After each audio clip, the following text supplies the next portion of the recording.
তুমি কি এখন এমন একটা সময়ের ভেতরে আছো যখন মনে হচ্ছে সব দিক বন্ধ? ব্যবসায় লস হয়ে গেছে, টাকার চাপ, মানুষের অবহেলা, আর মাথার ভেতরে শুধু একটাই প্রশ্ন, আল্লাহ কেন আমার সাথে এমন করছেন? আমরা সবাই চাই সহজ জীবন, কিন্তু জীবন সহজ না। একটা জিনিস খেয়াল করেছো, চাপ না থাকলে মানুষ আল্লাহকে কম ডাকে, কিন্তু সমস্যা আসলেই আমরা সিজদায় পড়ে যাই।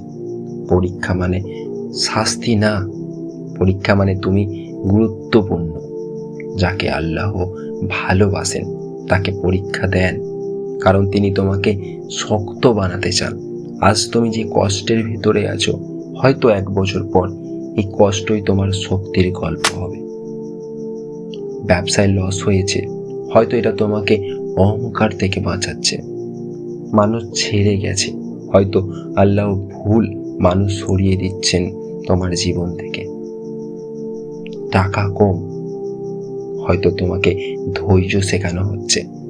আমরা সমস্যা দেখলেই ভেঙে পড়ি, কিন্তু ইমানদার মানুষ সমস্যা দেখেও দাঁড়িয়ে থাকে এক জায়গায়, কারণ সে জানে আল্লাহ অন্যায় করেন না।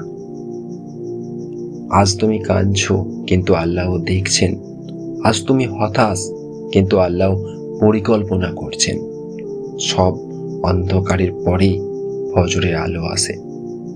তাই আজ একটা সিদ্ধান্ত নাও, চাপের সময় নামাজ ছাড়ব না, হতাশার সময় দোয়া বন্ধ করব না, লসের সময় হার মানব না।